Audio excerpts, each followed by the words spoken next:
Hello বন্ধুরা, আজ একটা অন্যরকম ভিডিও নিয়ে চলে এসেছি। দেখো, আগের দিন চলে গিয়েছিলাম মামার বাড়িতে গিয়ে ওখানে গিয়ে দেখি সব রেডি করে বোন নিয়ে বসেছে, বানাচ্ছে চিকেন পকোড়া। তো চলো দেখা যাক। এই যে প্রথমেই তেল দিয়ে দিল কড়াইতে, তারপরে তেলটা গরম হয়ে এলে এর মধ্যে আস্তে আস্তে করে দেখো, আমরা কাঠের জালে বসিয়েছিলাম রান্না, আর সেখানে বোন ছিল, এই যে বোন, মেজো বোন, এটা ও রান্না করছিল। এটা দিদির ছেলে, ও এখানে শিক কাবাব করবে বলে নিয়ে বসেছে শিক। আর এই সাইডে আমি মাংসটা দেখিয়ে দিচ্ছি। মামার বাড়িতে প্রচণ্ড মজা হয়েছিল। এই যে দেখো মাংসটা, এখানে সব পকোড়ার জন্য ও আগে থেকেই রেডি করে রেখেছিল, আমি সেটাই একটুখানি ভিডিও করেছিলাম, সেটাই তোমাদেরকে দেখাচ্ছি।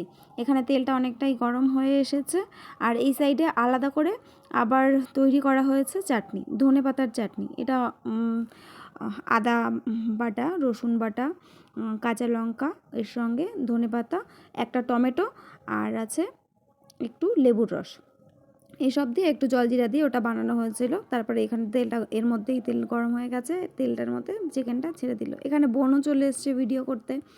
দেখো এখানে লেবুর রসটা আলাদা করে একটু ছাড়িয়ে নিচ্ছে বাবু। এবার দেখো একবার ভাজা হয়ে গেছে, সবাই নিয়ে নিয়ে খেতে শুরু করে দিয়েছে। দেখো কতটা মজা করছিলাম আমরা সবাই ওখানে। বোন এখানে বলছিল ওর খুব লোভ লাগছে, সবাই খেয়ে নিচ্ছে। তো ভাজতেই সবাই অর্ধেকটাই মনে হয় প্রায় শেষ করে দিলাম। তো এবার সবাই মিলে একসঙ্গে বসলে আড্ডা মারতে মারতে কখন খাওয়া হয়ে যায় সেটা বোঝা যায় না। তো তার মধ্যেই দেখো আবার ভাজতে শুরু করে দিয়েছে। তো এই যে এখানে দেখো প্রায় অনেকটাই ভাজা হয়ে এসেছে। এবার একটু নাড়িয়ে চাড়িয়ে দিয়ে তারপরে আবার সেটাকে তুলে নিচ্ছে। দেখো, আর আগের দিন আমরা মামার বাড়িতে গিয়েছিলাম, কারণ আমার যেহেতু শাশুড়িমা মারা গেছে, তো মামার বাড়িতে একবেলা নাকি খেতে যেতে হয়, সেই আমাদের মামা বাড়িতে যাওয়া হয়েছিল। তো এটা ছিল আমার মামা বাড়ি, ওর মামা বাড়িটা অনেক দূরে বলে আর সেখানে যাওয়া হয়নি। আর যে দেখো এর বলতেই এখানে দেখো ধনেপাতার চাটনিটা একটু জলজিরা আমরা মিশিয়ে নিচ্ছিলাম, হালকা একটু জলজিরা মিশিয়েছিলাম। এখানে পকোড়া ভাজা রেডি, তো এটাও রেডি হয়ে গেছে খাওয়ার জন্য। তো চলো এবার কাবাবের জন্য দেখো এখানে আলাদা করে দুটোতে রেডি করে নেওয়া হচ্ছে। এটা উনুনের মধ্যেই করা হয়েছে, আমাদের যত তাড়াতাড়ি সম্ভব সেটা রেডি করা নিয়ে বিষয় ছিল। তো সেই নিয়ে দেখো উনুনের মধ্যে বসিয়ে দিয়ে বোন আবার ওপর থেকে আবার মানে একটুখানি জাল দিচ্ছে যে তাড়াতাড়ি হয়ে যায় যাতে।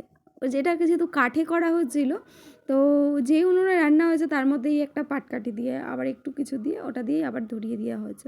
তো ওটা আর দেখাতে পারিনি। দেখো এখানে পকোড়াটা রেডি, এর মধ্যেও একটু চাট মশলা মিশিয়ে তারপরে এটাকে ধনেপাতার চাটনি দিয়ে তারপরে সার্ভ করা হলো। আজকের ভিডিওটা এই পর্যন্ত। তোমাদের ভালো লাগলে অবশ্যই একটা লাইক করে দিও, চ্যানেলটাকে সাবস্ক্রাইব করে দিও, আর সঙ্গে থেকো, দেখতে থেকো এরকম অন্যরকম ভিডিওগুলো দেখতে চাইলে।